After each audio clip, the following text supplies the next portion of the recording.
The morning Lord William Ashcroft signed away £30,000 in his father's name, the woman who scrubbed his hunting boots didn't know he'd chosen her. But that was 12 hours hence. At dawn, when Catherine Moss arrived at Ashcroft Hall to begin her duties, she knew only that her hands were cracked from lye soap, and she had 4 shillings left until quarter day. She was 28, old for service, too educated for it. Her father had been a country vicar before fever took him, but grief and debt made philosophers of no one. The dove-gray dress she wore had been her mother's, turned and mended until the seams barely held. Her hair, brown as tilled earth, stayed pinned beneath a plain cap. She had the kind of face that disappeared in shadows, hazel eyes that revealed nothing, a mouth trained not to smile at gentlemen's jokes, cheekbones sharp from skipped meals. She'd been at Ashcroft Hall 3 months, long enough to learn the rhythms, which floors creaked, which fires smoked, how to navigate the servants' quarters without encountering the housekeeper's scrutiny. She cleaned grates, blackened boots, scrubbed flagstones until her knuckles bled. No one looked at her. She preferred it that way. The Duke of Ashcroft, Lord William's father, kept a cold house. Economies everywhere, fires banked low, Holland covers on furniture and in used wings, servants dismissed yearly to avoid paying full wages. His heir was expected in London, securing a match with Lady Penelope Hartford, 20 years old, celebrated beauty, dowry of £40,000. The staff whispered about it over morning tea. Catherine didn't whisper. She worked. That afternoon, she was polishing brass in the gun room when raised voices carried from the library across the hall. "Throwing away everything I've built. You've built nothing, father. You've managed an inheritance and made it smaller." Catherine's hands stilled on the candlestick. Lord William's voice, quiet, deliberate, cold as snowmelt. "That woman is a servant. Do you understand what you're suggesting?" "I understand perfectly. I'm suggesting I'll marry whom I choose."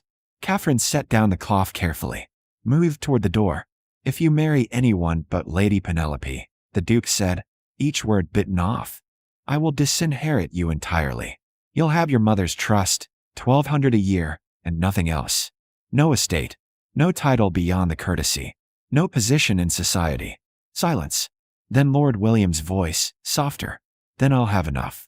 Catherine pressed herself against the wall, heart pounding. "This is about that girl," the Duke said slowly. "The one who works in the kitchens. The vicar's daughter playing at service.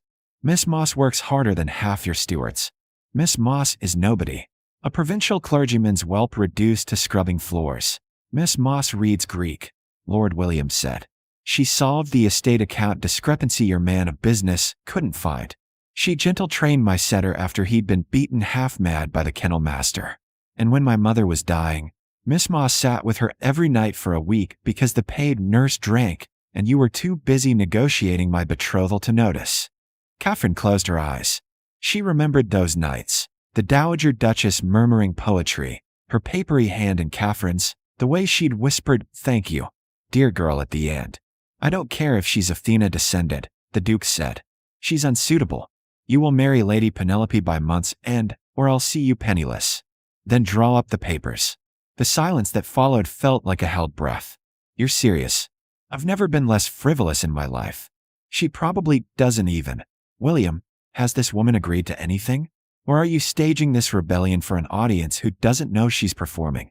Catherine felt ice slide down her spine. "I haven't asked her yet," Lord William said quietly. "I wanted to know the cost first. Now I do." Footsteps approached the library door. Catherine moved instinctively, slipping behind a wing chair. As the Duke stormed out, his face mottled with rage. A moment later, Lord William emerged, standing in the doorway with his shoulders tight and his jaw set. He looked directly at her hiding place. "Miss Moss, I know you're there." Catherine stepped out slowly, chin raised, hands folded, waiting for dismissal, for accusation of eavesdropping. Instead, Lord William gestured toward the library. "Would you join me?" She followed because refusal wasn't possible. The library smelled of leather and tobacco, its shelves stretching to a coffered ceiling. Lord William closed the door, turned to face her. He was 32, with dark hair graying at the temples and gray eyes that saw too much. Not handsome. His nose had been broken once, poorly set, but solid, steady. The kind of man who never raised his voice because he didn't need to. You heard, he said. Yes, my lord. Then you know what I'm about to ask is insane. Catherine's throat tightened. My lord, I'm in love with you, he said simply. Have been since you corrected my Latin translation of Ovid 6 weeks ago. You thought I'd left the book in the morning room by accident. I left it there deliberately, every day for a week, hoping you'd write in the margins again. Catherine stared at him. I'm offering you nothing, he continued. 1,200 a year. A modest house somewhere far from London. No society, no position, considerable scandal. He paused. And myself, for whatever that's worth. Which today appears to be approximately £30,000 less than yesterday. My lord, this is insane. They took his mother's carriage and rode through November darkness to a village 8 miles distant, where a vicar Lord William had known at Oxford agreed to perform the ceremony with 2 bemused farmers as witnesses. Catherine wore her grey dress, ride his mother's elderly mare. Catherine taught William to bake bread, which he did badly but enthusiastically. They argued about Aristotle. They learned each other's silences. 3 months after their marriage, a letter arrived from London. William's cousin George, now heir to Ashcroft Hall, had died in a hunting accident.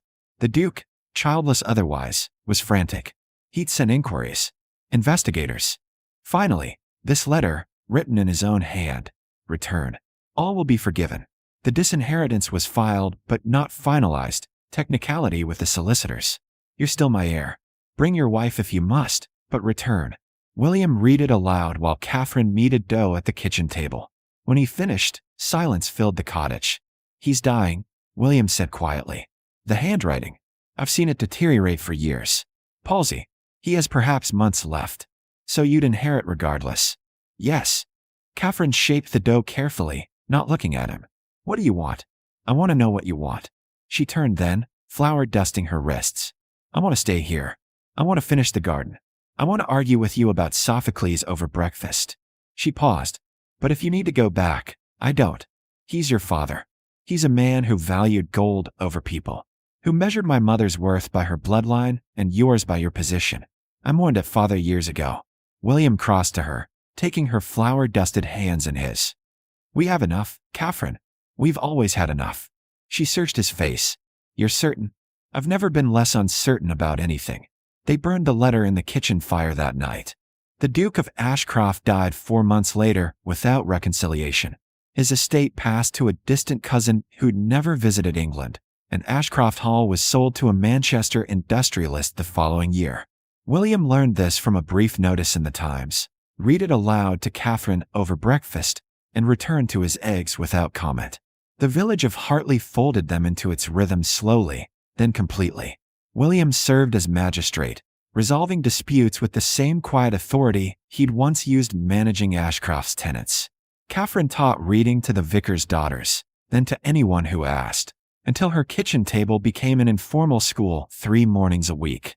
Their cottage acquired books like a magnet collects iron, Latin primers and Greek plays and radical poetry that made the local squire nervous. They never returned to London. They never sought society. When William's elderly aunt died and left him another £300 per annum, they used it to fund a proper village school. On their 5th anniversary, Catherine woke to find William already awake beside her, watching dawn light fill their modest bedroom. Regrets? She asked quietly. He turned his head on the pillow. His hair had gone completely gray now, and there were lines around his eyes that hadn't been there when they'd married in frantic darkness. I regret the Latin translation I botched deliberately to get your attention, he said. I regret not asking you to marry me 3 weeks earlier, before the scene with my father. I regret that you ever spent a single day scrubbing floors in service. That's not what I asked. I know. He took her hand, calloused now from garden work instead of lye soap. Do I regret choosing you over £30,000 in a dukedom? Catherine, I'd make the same choice for 30 shillings and a room above a shop. I'd make it for nothing. I'd make it in any life, in any circumstance. You were never the choice. You were the only answer that made sense. She felt her throat tighten. I was nobody. You were never nobody. You were overlooked, which is different. My father couldn't see past surfaces, not yours, not my mother's, not his own. He died wealthy and utterly alone. William touched her face gently. We have enough. We've always had enough. Enough for what? For everything that matters. That morning, Catherine taught 6 village children their alphabet, while William arbitrated a property dispute involving 2 farmers and an allegedly wandering fence line. They ate bread and cheese for lunch. They worked in the garden, planting autumn vegetables. In the evening, they read Aristophanes together, arguing cheerfully about translation choices. 7 years after their marriage, a London solicitor arrived at their cottage with startling news. Lady Penelope Hartford's husband, the man she'd married instead of William, had died without issue. Her considerable fortune, childless, reverted to distant relatives who wanted no scandal. Among the effects, a codicil to her late father's will, leaving William £10,000 in recognition of honorable conduct. Catherine washed her husband's face as he absorbed this information. "Well," William said finally, "that's unexpected. It's a fortune, my lord." "William, and it's a comfortable sum." He looked around their cottage, the sagging bookshelf he'd built himself, the kitchen table worn smooth by years of use, the garden visible through wavy window glass. "What should we do with it?" Catherine smiled. "The village needs a real schoolhouse. Mrs. Barrow needs a roof. The church needs repairs. So we give it away. We invest it in places we already call home." William crossed to her, took both her hands. "My father would call us fools. Your father would call us poor. We're neither." She paused. "We're enough." They established the Ashcroft Educational Fund, William's name, Catherine's design. It built the school, repaired a dozen roofs, funded apprenticeships for village children who showed promise. Within 5 years, the fund replenished itself through careful management and modest donations from families who'd prospered. Catherine's informal kitchen lessons became a proper institution. William's magistrate work expanded to 3 neighboring villages. They never became wealthy. They never returned to society. They raised no children of their own, but half the village called Catherine Miss Catherine, with a particular fondness reserved for beloved teachers. On their 20th anniversary, they walked through Hartley at dusk, past the schoolhouse that bore a discreet plaque reading Ashcroft Fund, past cottages where their neighbors called greetings, past the church where they'd been married by a different vicar in a different life. "Do you remember what your father said?" Catherine asked. "That I was nobody?" "I remember." "He was wrong," she said quietly. "Not because I became somebody, but because the question was always meaningless. I was enough. You were enough. We were always enough." William stopped in the road, turning to face her. The evening light caught silver in her hair, carved by time into something finer than youth. "The morning I signed those papers," he said, "I thought I was giving up everything. I was so young, so stupid." He touched her face, the gesture familiar as breath. "I didn't lose anything that day, Catherine. I found it. All of it. Everything that mattered." She kissed him there in the village road, while someone's dog barked and the lamplighter made his rounds, and the life they'd built from nothing, from choice, from work, from enough, continued around them like a steady flame. They walked home together through the gathering dark, hand in hand, wealthy beyond measure.